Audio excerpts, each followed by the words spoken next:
Hello and welcome back to Rage Gaming and of course the Dreamspell seasonal event. With that, there's lots of new details to consider, some small and neat things, and kind of reveal the more interesting, lesser known stuff. So that's exactly what we're going to do. Let's get straight into it. When you first enter the hub, you're going to see quite a lot of changes. But one of the two changes that I think are interesting are, say, these two statues on the side. Let's flash back to what this looked like during the summer event, where we have this red and green dragon looking shape, which obviously a lot of us think is Rathalos and Rathian. And it makes a lot of sense.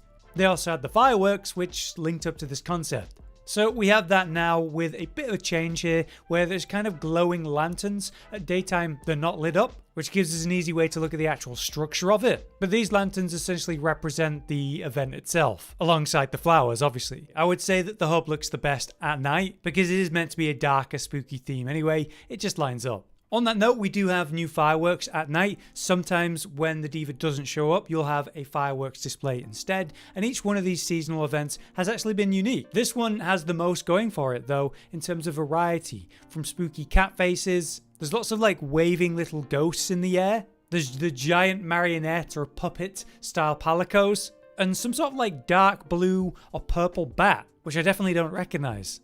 Along with that, we have lots of the dark blue roses, and pumpkin shapes as well. But at the end, as always, all the fireworks stop and then a single one flies up into the air for a huge explosion. Here we have the giant pumpkin head and all of the roses around it, which looks incredible. These are the things, if you don't stop to look, you just miss.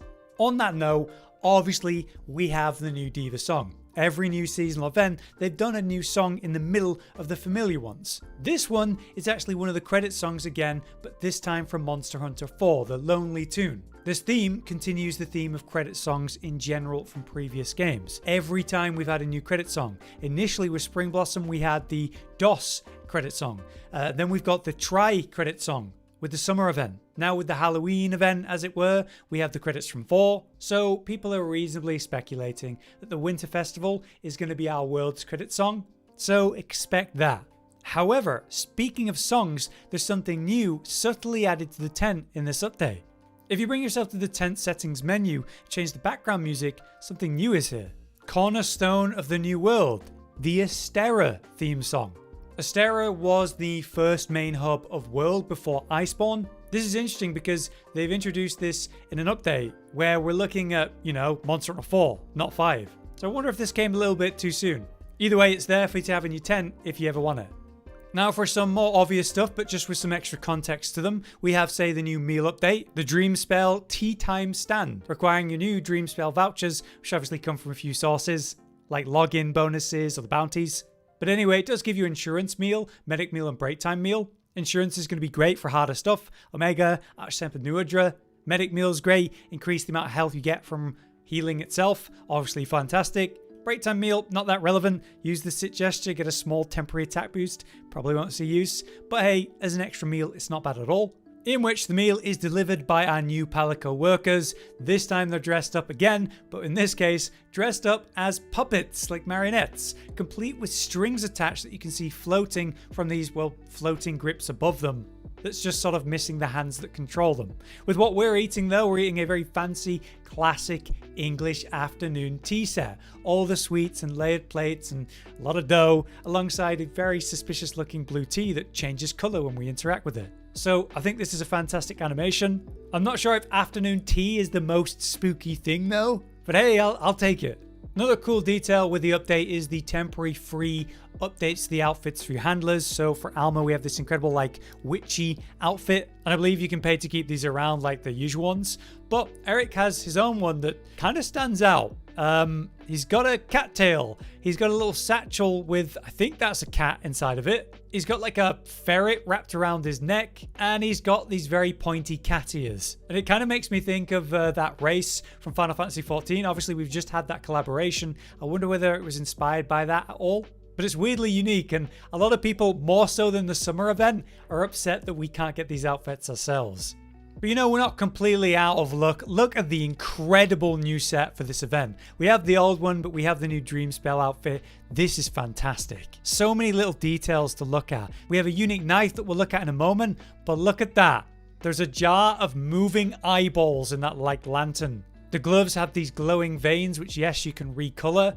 There's also the flowers and the kind of inner fire that takes up your chest and also alongside your legs, which as you can see, you can individually color, which is so cool. Not to mention, you know, the firehead. So that's the Dream Rocker set in the masculine, but there's also the feminine version, which forces a specific sort of silly haircut on you with those flowers and this hat.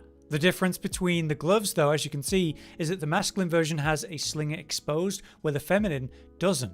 We can also see the waist knife very clearly in the masculine version, where the feminine, it's absolutely covered by this massive skirt with the cage. So speaking of which, if you take a look at the glove there where we have the slinger, you can see it's just a normal slinger. So when I used it in the open world, it was just a normal slinger in terms of visuals, like the rope grapple. So if I equip something here, there's no special effect, you just see the slinger activate. So it's a shame because they've done some really cool colorings with these slingers, and this one doesn't have one. But we did get some with the Bale set and the Omega set, to be fair. Fortunately, the waist comes with its own very unique knife. As you can see, it is a crystalline knife, looks awesome. I don't know, I really appreciate the little details of gear like this. I always like to look at the new ones, and this one fits this set fantastically. But that's the masculine version. So does the slinger change with the feminine gloves? If we activate that, you can see that it actually slaps it on, and sadly, yep, it's just the slinger hidden away under the flower.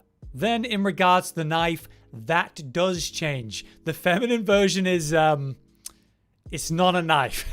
It's like a little tiny baby umbrella that is currently wrapped up. It'd be cool if it opened up with some special VFX or something, but I don't know how you would do that or when that would ever happen in natural gameplay. But yes, the feminine version does have its unique knife as well, which is just a little baby umbrella. Moving on then, there are some new things to do with gestures and funny outfits that I want to mention, just some sort of details that are ridiculous about them. First up, we have a free emote that you get when you just log in during the event, which is the pumpkin head emote. You basically slap on this pumpkin head and start acting a little bit silly, as well as your palico copying you. You basically act like you're an undead or a zombie or something, kind of stumbling around, which is fun. Seeing a lot of people doing this in the hub at once is silly and fun, but there's something rare that can happen with this gesture in particular. If you spam this gesture enough, you're going to find that instead of pulling out a pumpkin, you and the palico are going to pull out something different. Unfortunately, it's quite rare. If you can see how many times I've attempted this until I finally got it, but as you can see, we pulled out a tomato. And this one, it slams on your head just like the other with different VFX. The palico's one's a little bit different, and when we move, instead of doing like the undead zombie animation, we do this ridiculous dance. I don't know why they did this or what like the reference here is, or just someone's having a bit of silly fun, but my god, have I seen this all over Reddit? Massive packs of people doing this, moving around, your palico's dancing as well. It's ridiculous, it's unhinged, it's fantastic, and there's a lot of that in this update. Which brings me to the Geladron outfit from the new event quest. Let's look at this. So it replaces your head with a Geladron head. Ridiculous. Or you can wear a chest piece, which actually has it attached to your back holding on for dear life like a backpack with a wiggling head. But if you combine the two, it has a new effect as well, where it's like attached to your back and then like a parasite has taken over your hunter. So like any layered to anything, you can recolor it, and it actually colors really well, which is a fun aspect of it. But they went a little bit further than you might imagine. If you wear this in cinematics, its mouth moves. It quite literally talks as if it's you. So I'm seeing lots of videos and clips of this being used in key cinematics and crazy moments. The Geladron's going to take on its own order. I don't know why they went this far with it, but god, it's fantastic. It's like Wilds' version of the Wiggler finally, but with even more detail. Its description reads this: a stunning replica of a Geladron head. If it looks like there isn't a single thought behind those eyes, it's because it's true. There isn't. Someone is doing incredible work at Monster Hunter Wilds team. I also want to mention the toupee gestures just because they do have some interesting details to them. Here's Cotton putting them on display for us with some lesser known details, like the Hocus Palicosus spell, which pulls out a wand and bullies your palico. Like you fly it around with the magic and whip it about and then turn it to stone at the end. It's pretty cruel. But meanwhile, the more involved other option is obviously the flying broomstick, which is ridiculous. You can glide around the hub, but sure, you can take it down to the wilds as well. Basically, you activate it and move forward the whole time, and then you're just steering the direction around. But also, here's a fun detail, it glides. So if you fly this off a ledge or something up high, you will slow down without being affected by gravity as normal. This is pretty impressive for a gesture, and you should be able to reach some pretty cool places because of this glide effect. I'll also quickly mention the new barrel balling stuff. The new barrel bombs are extremely cool, so you can use these in the open world. But obviously they're glowing fiery cat skulls, which are just a bit more interesting than a recolor of a barrel. With its own physics, where they sort of fly up high, and when they explode, they shoot out these ghostly images swaying up into the air. So the details on these bombs in particular, it's just some of the best we've seen. Makes me wonder if they'll go back and update other stuff when we come around to the events again. I should also mention there is a Halloween themed Palico outfit, a free one that you can keep, much like we had with the Summer Festival, for example. There is a serious one you can buy, but honestly, this is fantastic. And if you turn off the default color, you can further manipulate it. But yeah, there you have it. That's my silly little look at some of the new fun things in Dreamspell and some of the lesser known details around some of that new stuff. If there's anything interesting you've seen, not mentioned today, then let us know. And if you've learned anything interesting or useful for Arch-Tempered New Udra, we'd also love to hear about that too. But yeah, for now, I've been Hollow, you've been you, and thank you for watching. Josh, Cotton, and Hollow with the videos, dropping the humor like a hammer on your tippy toes, bringing entertainment on a daily arrangement to take our insanity and turn it into entertainment. Yes, I said entertainment twice, to reiterate that it is nice to look into your faces on a mostly daily basis when you let us in your homes to make the whole world a stage. Goodbye.